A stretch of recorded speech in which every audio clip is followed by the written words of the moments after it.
በግንቦት ወር ተወልደው ግንቦት 20983 ዓመተ ምህረት ከ35 ዓመት በፊት መንጌን ከመንበረ ስልጣኑ በማስወገድ ኢህአዴግን በመምራት አዲስ አበባ የገቡት መለስ ዜናዊ አስረስን ልንዘክራችሁ ወደድን። የመለስ ዜናዊ አስረስ የልጅነት ስም ለገሰ ዜናዊ እንደነበር በዝክረ ዜናቸው ሰምተናል።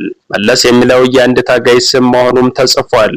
ያ ሰው መለስ ተክሌ ይባላል። መለስ ተክሌ በ1967 ዓመተ ምህረት የአዲስ አበባ ዩኒቨርሲቲ ተማሪዎች መሪ ነበር። ደርግ በመጋቢት 1960 ዓመተ ምህረት ልክ ከ50 ዓመታት በፊት ገደለው። መረሸኑንም በሬዲዮ ታወጀ። ሌተናንት ጀነራል ዮሐንስ ገብረ መስቀል አዙሪት በተባለው መጽሐፋቸው በደርግ የተረሸኑት መለስ ተክሌ የትግራይ ምሁር በመሆናቸው የመገደላቸው ዜና ሲታወጅ የቤተሰብ ሞት ያልነበር የተሰማን ሲሉ የሐዘኑን ጥልቀት ገልጸውታል። የዚህ የሐዘን ማስረሻ ደግሞ መለስ ተክሌን በመለስ ዜናዊ መተካት ነበር። በእርግጥም መለስ ዜናዊ አስረስ የህወሓትን ጫካ መግባት ምክንያት በማድረግ ጠቃሚ ሰው ሆነው ያንን መራራ ትግል ጀመሩት። ወደ ፖለቲከኛው መለስ ከማለፋችን በፊት ማንነታቸውን እንመልከት። መለስ ዜናዊ አስረስ አድዋ ከተማ ውስጥ እንደ አጼን በሚባል ሰፈር ግንቦት 1 ቀን 1946 ዓመተ ምህረት ተወለዱ። የመለስ አባት ዜናዊ አስረስ ተሰማ ጉበና ይባላሉ። ቀደም ብለው በአጼ ስላሴ ስርዓት በአገር ውስጥ ደህንነት የፖሊስ ሰራተኛ የነበሩትና ቆይቶም ጣሊያን ኢትዮጵያን በወረረችበት ጊዜ በአርበኝነት ያገለግሉ የደጃዝማች አስረስ ተሰማ ልጅ ናቸው። ዘመናዊና ጥሩ ያለባበስ ሁኔታ ሊከተሉና ያዘወትሩ የነበሩት የመለስ አባት ዜናዊ አስረስ ስልጡን ሊባል የሚችል ተክለሰውነትና ቁመና የነበራቸው ከመሆናቸውም በተጨማሪ ዘመናዊ አስተሳሰብን ይንጸባረቅባቸው እንደነበር በቅርብ የሚያውቋቸው ይናገራሉ። የመለስ እናት አለማሽ ገብረ ልዑል ይባላሉ። የዜናዊ አስረስ የመጀመሪያ ሚስት ነበሩ።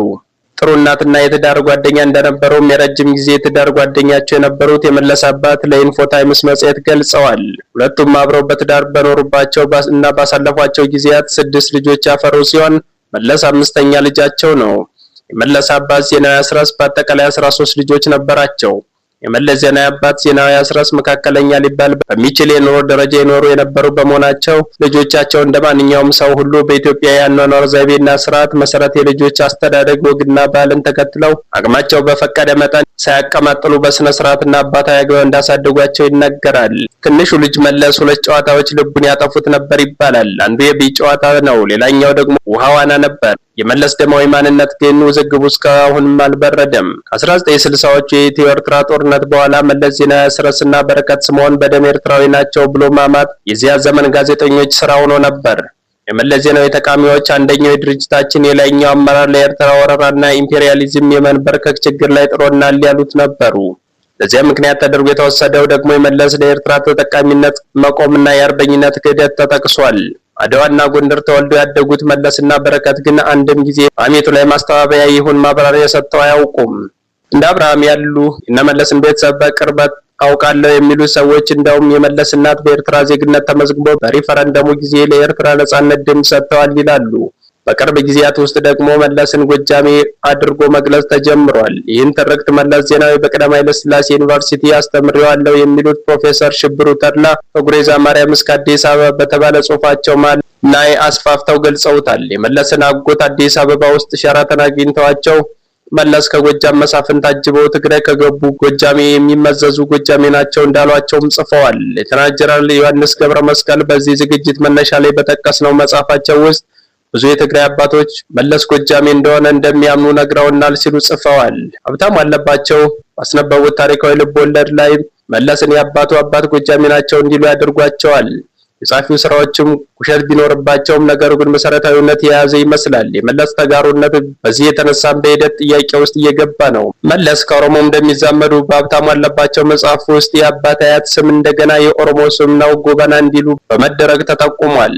ይህ የ21ኛው ክፍለ ዘመን ኢትዮጵያ አወዛጋቢ ሰው ማንነት ከዚህም በላይ ሰፊ ምርምር የሚፈልግ ይመስላል። መለስ ዜናዊ አስረስ የተባለ ልጅ የትምህርት ቤት ደጃፍን የረገጠው በ9 ዓመቱ ነበር። አጭሩ የዜናዊ አስረስ ልጅ የመጀመሪያ ደረጃ ትምህርቱን አድዋ ከተማ ውስጥ በሚገኘው አንጋፋዊ ግብረ ገብ ትምህርት ቤት ተከታትሎ በ1958 ዓ.ም አጠናቋል።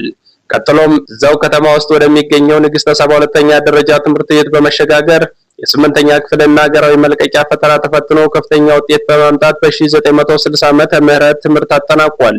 ትንሹ መለስ 12ኛ ክፍል ለመጨረስ ዓመታት አልፈጁበትም። 5 ዓመት ብቻ ነበር የወሰደበት። ይህ ሊሆን የቻለው 3 የሚሆኑትን ክፍሎች ግማሽ ዓመት በመማርና በግማሽ ዓመት ፈተና ከፍተኛ ውጤት እያመጣ ወደሚቀጥለው ክፍል እየተሸጋገረ መማር በመቻሉ ነው። ይህ ደግሞ ወጣቱ መለስ በጣም ትምህርት ወዳድና ጎበዝ ተማሪ እንደነበር ያሳያል። ይህን ጉዳይ አስመልክቶ በኢንፎ ታይምስ መጽሔት የተጠየቁት አባት ዜናዊ አስረስ መለስ በጣም ጎበዝ ተማሪ ነበር፣ በትምህርቱም ከአራተኛ ክፍል ጀምሮ እስከሚጨርስ ድረስ ከክፍል አንደኛ እየወጣ የሚያልፍ ተማሪ ነበርም ብለዋል። የ14 ዓመቱ ብላቴና መለስ ዜና አስረስ 8ኛ ክፍልን በላቀ ውጤት እንደጨለጣት አዲስ አበባ ከተማ ወዳለው ጀነራል ትምህርት ቤት ተላከ። አዳጊው መለስ አዲስ አበባ ሲገባ ከቀዳማዊ ኃይለ ሥላሴ ስዊስ ሰራሽ የእጅ ሰዓትና 2 ፓርከር እስክሪብቶ እንዲሁም በየወሩ የሚሰጥ 100 ብር የኪስ ገንዘብ በሽልማት መልክ ተበርክቶለት ነበር።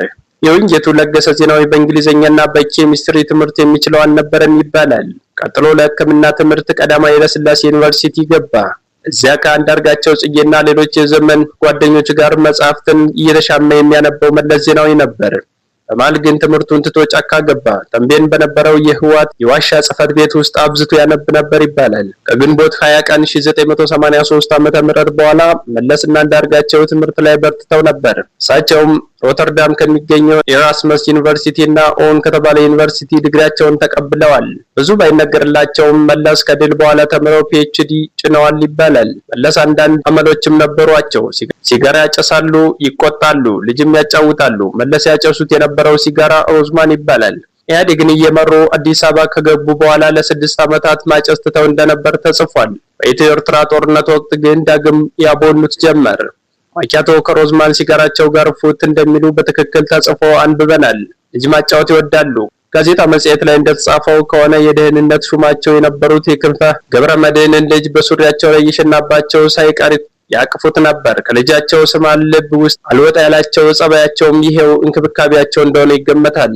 መለስ እንደ ቀዳማዊ ኃይለ ሥላሴ አጭር ግን ግርማ ሞገስ የነበራቸው መሪ ተደርገው ይታወሳሉ። ነጋሶ ጊዳዳ ከዓመታት በኋላ በቴዎድሮስ ተክለአረጋይ ስለ ሰውየው መለስ ዜናዊ እንዲናገሩ ተጠየቁ። የወለጋው ልጅ ነጋሶ ጊዳዳም ቀጠሉ። መለስ ጎበዝ ተማሪ ነው፣ ቬሪ ኢንተለጀንስ ነው። የመንግስት ስልጣን ላይ ከወጣም በኋላ ማስተርሱና ዶክተሬቱን ተምሯል። የመግባባት ችሎታ አለው፣ የማደንቀው ሰው ነው እያሉ የቀድሞ የኢትዮጵያ ርዕሰ ብሔር ነጋሶ ጊዳዳ መንገድ ላይ 4 ገጽ ስለመለስ ተናግረዋል።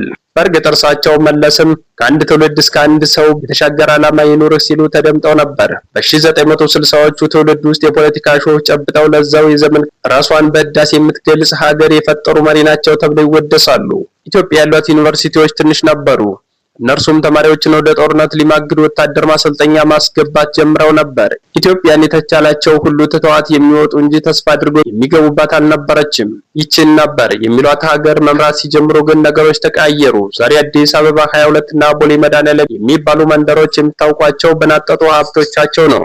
ባህር ዳር የአዲስቷ ኢትዮጵያ የአብሮነት ከተማ ለመሆን አፍሪካውያንንም ለማስተባበር እንደ ጣና ፎረም ያሉ መድረኮችን ማዘጋጀት የምትችል ቅምጥል ከተማ ሆና ቆየች። መቀሌ በኢትዮጵያ አዲስ አበባ ቀጥላ ያለች ትልቅ ከተማ ሆናለች። ኢትዮጵያ እንደ መቅደላ አምባ ዩኒቨርሲቲ ያሉትን ሳይቀር ጭልጥ ባለሜዳ ላይ ከፍተኛ የትምህርት ተቋማት አድርጋ ልጆቿን ማስተማር ችላለች። የመለስ ዜናዊ አድናቂዎች መለስ ዜናዊ አስረስ ኢትዮጵያን ከድህነት ወለል ቀስቅሶ የሀብትን መንገድ አሳይቷት አልፏል ሲሉ ለመከራከሪያቸው ምሳሌ የሚያደርጓቸው እንደነዚህ ያሉ ተቋማትን ነው። ሌሎች መለስን የሚያደንቁ ሰዎች የሚያነሱላቸው መልካም ተግባር ሐሳብን በነጻነት የመግለጽ መብትን ህገ መንግስታዊ ማድረጋቸው ነው። እሳቸውን በግንቦት 1991 ዓ.ም ከአዲስ ዘመን ጋዜጣ ጋር ባደረጉት ቃለ ምልልስ እኔ እንደ አንድ ትልቅ ነገር አድርጌ የምወስደው ሰዎች በፍርሃት ወደ ኋላ ሳይመለሱ በነጻነት ሊናገሩ የሚችሉ መሆናቸውን ነው ብለዋል። የድሮው ሰው ኢትዮጵያን ከ21 ዓመታት በላይ ያስተዳደሯት ይችን ሀገር ከታሪካዊ ወደቦቿ አይን ጥሏት መለስ አሁን በመንበረ ጸባዖት ቅድስት ሥላሴ ካቴድራል በምዕራብ አቅጣጫ ቀለሙ አይን ውስጥ በማይገባ የብረት መቃብር ውስጥ ይገኛሉ። የአቶ መለስ መቃብር ሩጬን ጨርሻለሁና የመሳሰሉ የመጽሐፍ ቅዱስ ጥቅሶች አልተጻፉበትም። ምንም አይነት ሃይማኖታዊ ምልክት የለበትም። እሳቤው መለስ የአልባኒያ ኮሙኒዝም የሚመስጣቸው አብዮታዊ ዲሞክራት ነበሩ። ሃይማኖት አይመስጣቸውም። የመለስ ዜና አስረስ የበረሃ ጓድ ልጆችና እናት ስሜርስ ከርከበዴል የሚላቸው ወልቃይት ዋዜም መስፍን ከዓመታት በፊት የመለስን ሕይወት የሚዳሰስ መጽሐፍ እየተዘጋጀ መሆኑን ተናግረው ነበር። ያንን መጽሐፍ በናፍቆት እንጠብቃለን።